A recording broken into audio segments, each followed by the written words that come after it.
पुसद शहरात आत्ताच्या घडीची मोठी बातमी आली आहे। पुसदमध्ये अवैध गॅस सिलेंडर साठ्यावर पोलिसांचा मोठा छापा, 60,000 रुपयांचा मुद्देमाल जप्त। शहरातील इंद्रप्रस्थ नगर भागात विनापरवाना आणि अवैधरित्या व्यावसायिक गॅस सिलेंडरचा साठा करून ठेवणाऱ्या एका ठिकाणावर स्थानिक गुन्हे शाखा यवतमाळने धाड टाकली आहे।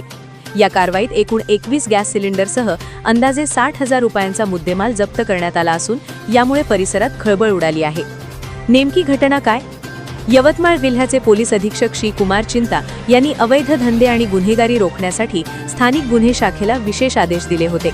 या अनुषंगाने गुन्हे शाखेचे पोलीस निरीक्षक सतीश चौरे यांच्या मार्गदर्शनाखाली पथक पुसद भागात गस्त घालत असताना त्यांना गोपनीय माहिती मिळाली। इंद्रप्रस्थ नगर येथील सावरलाल मथुरालाल जाट यांच्या घरी मोठ्या प्रमाणात व्यावसायिक सिलेंडरचा साठा लपवून ठेवल्याची माहिती पोलिसांना मिळाली होती। कारवाईचा तपशील। माहिती मिळताच पोलिसांनी पुरवठा निरीक्षक पुसद आणि पंचांच्या उपस्थितीत संबंधित ठिकाणी छापा टाकला। या झडतीमध्ये पोलिसांना खालील मुद्देमाल मिळून आला।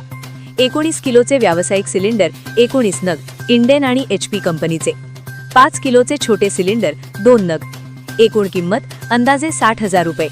पोलिसांनी सावरलाल जाट आणि सुरेंद्र मथुरालाल जाट यांच्याकडे या साठ्याबाबत कागदपत्रांची विचारणा केली असता त्यांनी उडवाउडवीची उत्तरे दिली।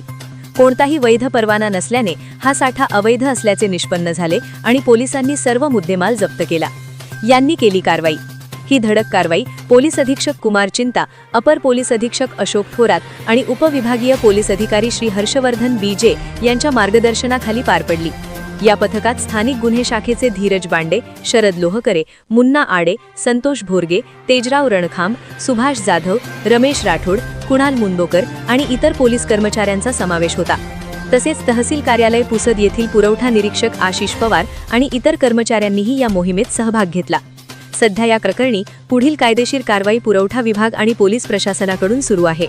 ब्युरो रिपोर्ट, वेद न्यूज मीडिया, पुसद।